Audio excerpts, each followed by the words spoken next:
Hello everyone, good evening everybody. South eastern coalfield limited, coal India limited, assistant foreman electrical examination आप देके आ चुके हो। Response sheet भी आ चुकी है। रिस्पॉन्स शीट को मैंने अच्छी तरीके से ग्रो थ्रू कर लिया है। कल ही हमारी रिस्पॉन्स शीट आई थी, यानी कि 6 तारीख को दोपहर में 2 बजे के बाद, और उसके बाद आप लोगों के लिए मैंने शाम को क्लासेस ली। क्लास लेने के बाद मैंने गो थ्रू किया रिस्पॉन्स शीट को अच्छी तरीके से।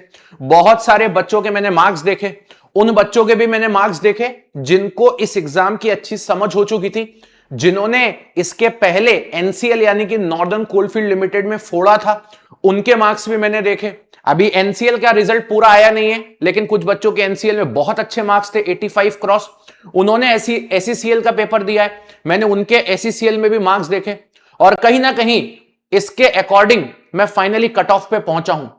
ये जो फाइनली कट ऑफ में बता रहा हूं, इसमें बहुत ज्यादा वेरिएशन नहीं देखने को मिलेंगे।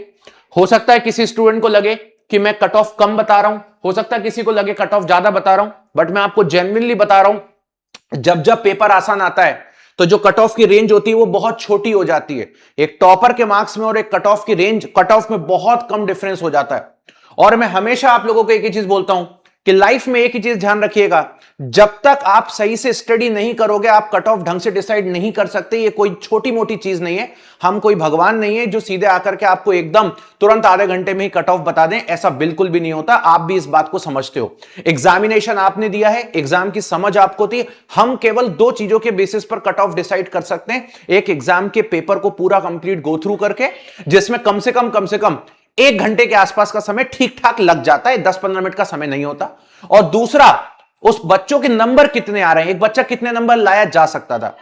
चलिए तो मैं गो थ्रू करता हूं, यहां पे मैं गो थ्रू करता हूं आप लोगों के लिए। और जो कट ऑफ के बारे में मैं यहां पर गो थ्रू करूंगा वो बड़ा ही प्यारा कट ऑफ है। अगर आप देख सकते हो तो मैं बता देता हूं, ऐसा मेरी आशंका लगी रही थी मुझे, और बच्चों के भी कुछ ऐसे ही नंबर आ रहे हैं।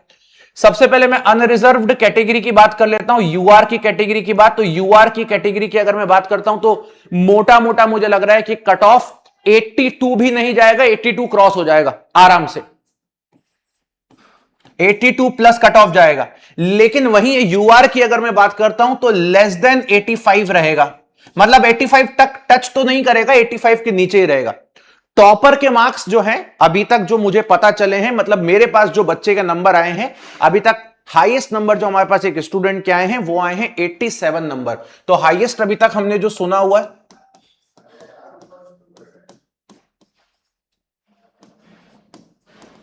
सॉरी,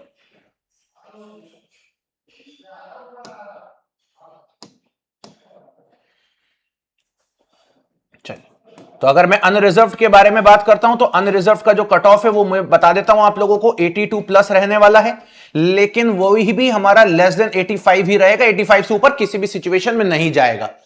अगर मैं हाईएस्ट मार्क्स देखूं अभी तक जो मैंने सुने हुए हैं, बट हो सकता है कोई ऐसे बच्चे भी रहते हैं जो कभी कभी रैंक प्रेडिक्टर में डेटा चेक नहीं करते हैं, तो हाईएस्ट जो हमारे पास अभी तक आए हुए हैं मार्क्स वो है हमारे 87। तो अभी मैं ये मान के चल रहा हूं कि टॉपर कहीं ना कहीं, और ये बच्चे के मार्क्स एनसीएल में भी इतने ही हैं, ये बच्चे के मार्क्स एनसीएल में भी 87 आए और अनफॉर्चुनेटली एसईसीएल में भी इतने ही आए। ठीक है, तो ये बच्चा एनसीएल में तो मुझे लगता है सिलेक्टेड है ऑलरेडी, बट एसईसीएल में भी मुझे लगता है ये बच्चा सिलेक्टेड है। हो भी सकता है टॉपर जो है वो इतने ही नंबर लेकर के बैठा है, या हो सकता है ये खुद ही टॉपर है, या हो सकता है इससे ज्यादा नंबर कोई 1-2 नंबर बच्चे आ जाएं जो अभी एक आध दिन में आपको देखने को मिल जाए। तो कोई भी पॉसिबिलिटीज हो सकती है। टॉप 10 के मार्क्स आपको कुछ ऐसे ही देखने को मिलेंगे, बट हाँ कट ऑफ जो है आपका वो 85 से नीचे रहेगा, लास्ट 85 से नीचे ही रहेगा। मैं 85 कट ऑफ नहीं बता रहा हूं। चलते हैं ओबीसी कैटेगरी के ऊपर, और ओबीसी कैटेगरी में जहां तक मैं आपको बताऊं 74 वैकेंसीज है हमारे पास। ठीक है, सीधा सीधा क्या बोलते हैं, बहुत ही ज्यादा कम हो जाती है। और ओबीसी कैटेगरी के अंदर जो कट ऑफ मैंने डिजाइन किया है वो 81 प्लस डिजाइन किया है। कितना दिया है? 81 प्लस। अब आप बोलोगे सर इसमें 82 और इसमें 81 प्लस, मुश्किल से 1 नंबर का डिफरेंस आना, इससे ज्यादा का डिफरेंस आएगा नहीं। ठीक है, क्योंकि आप भी जानते हो कि जो ओबीसी कैटेगरी है इसके number of candidates overall exam में, कोई भी एग्जाम हो, सबसे ज्यादा कैंडिडेट्स इसी के होते हैं। तो यहां पर मैं आपको बताता हूं 81 प्लस ही रहेगा, बट हाँ अगेन लेस देन 84 रहेगा, अगेन लेस देन 84 रहने वाला, ये भी मैं आपको बता देता हूं। नाउ चलते हैं ईडब्ल्यूएस। ईडब्ल्यूएस के बारे में मैं आपको यही बोलूंगा कि ईडब्ल्यूएस का कट ऑफ शट से डिप मारेगा, लेकिन डिप मारने के बाद भी 77 प्लस तो रहेगा, उससे कम तो नहीं होने वाला है। Similarly SC and ST category की अगर मैं बात करता हूं, अच्छा ये इससे कम रहेगा, लेकिन ये 80 से ऊपर नहीं जाएगा, मैं आपको पहले ही बता देता हूं, 80 के ऊपर नहीं जाएगा। 77 के ऊपर ईडब्ल्यूएस वाले बच्चे जितने भी हैं, 78 79, वो अपनी फिंगर क्रॉस रखें। और अगर आप 80 टच कर गए तो फिर कंफर्म ही है। ओबीसी में अगर आप 82 या 83 टच कर गए then you will be confirm. UR category में अगर आप 84 85 टच कर गए then will be confirm. Then SC and ST category की बात कर लेते हैं। तो एससी और एसटी कैटेगरी में जहां तक मुझे लगता है मामला 73 से लेकर के 75 के बीच में फिट बैठ जाएगा, मोटा मोटा इतना मान सकते हैं। आपको भी पता है एससी और एसटी कैटेगरी में कट ऑफ एग्जैक्ट प्रेडिक्ट करना थोड़ा सा मुश्किल हो जाता है, बट हाँ दोनों कैटेगरीज में कट ऑफ जो है वो 73 से लेकर 75 के बीच में रह सकता है। मे भी हो सकता है एक आध नंबर आगे पीछे हो जाए, that's not a big deal, but हाँ ये कुछ हमारे कट ऑफ हैं जो मुझे देखने को लग रहा है, और कुछ इसी तरीके से रहेंगे।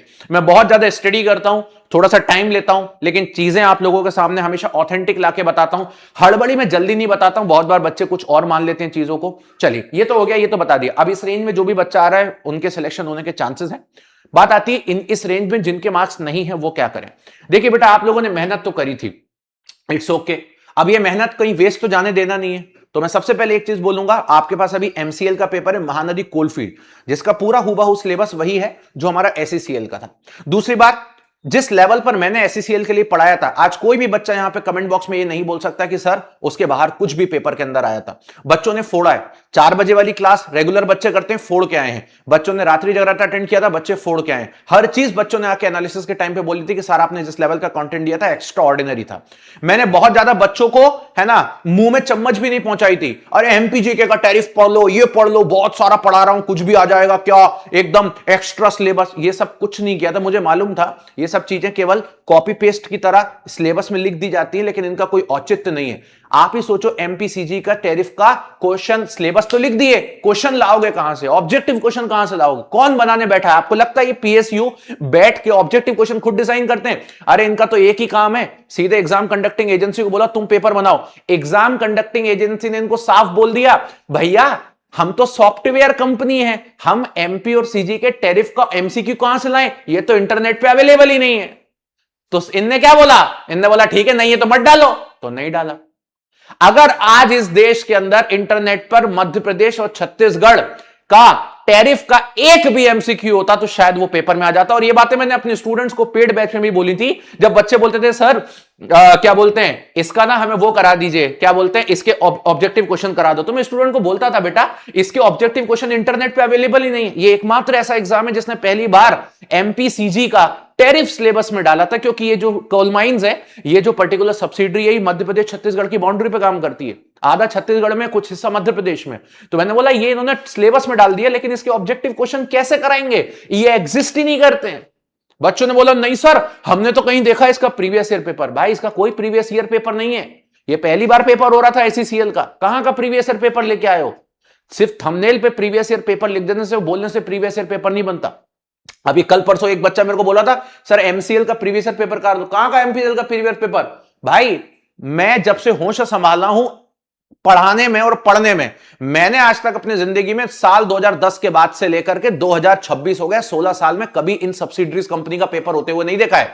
और नहीं देखा है मतलब हुआ ही नहीं है, ठीक है? तो आप ये भूल जाओ कि इनके कोई प्रीवियस ईयर पेपर है। आप सिर्फ इनके अभी जो करंट सिचुएशन चल रही है उसके हिसाब से तैयारी करिए, और जिस तरीके से मैं आपको चीजें करा रहा हूं उस तरीके से चीजें करिए, और आपको एक्स्ट्रा कुछ भी करने की जरूरत नहीं है। मैं अगेन एमसीएल की भी बात करूंगा, कट ऑफ कुछ इसी रेंज में जाएगा। इसके बाद आप देखो डब्ल्यूसीएल आ गया है, डब्ल्यूसीएल भी इसी रेंज में जाएगा। मैं आपको पहले बता देता हूं, क्योंकि पेपर का लेवल वो ऐसा ही रखने वाले हैं, नेगेटिव मार्किंग होती नहीं है। अगर इन्हीं एग्जामों में नेगेटिव मार्किंग हो जाती तो यही कट ऑफ हमारे 75 से 80 के बीच में चले जाते। तो मैं आपको एक ही चीज बोलूंगा, एमसीएल और डब्ल्यूसीएल के लिए दिल लगा के पढ़िए, मेरे साथ रेगुलर रहिए, मैं फोड़ दूंगा पेपर में आपके साथ, मैं वादा करता हूं। कुछ बच्चों को तो मैंने एनसीएल में पहुंचा दिया है, कुछ को अभी मैं एससीसीएल में पहुंचाने वाला हूं, कुछ बच्चे एमसीएल के लिए बैठे हैं, कुछ बच्चे डब्ल्यूसीएल के लिए बैठे हैं, और सीसीएल और बीसीसीएल अभी वेट कर रहे हैं, इनका भी नोटिफिकेशन आपको जल्द मिलेगा।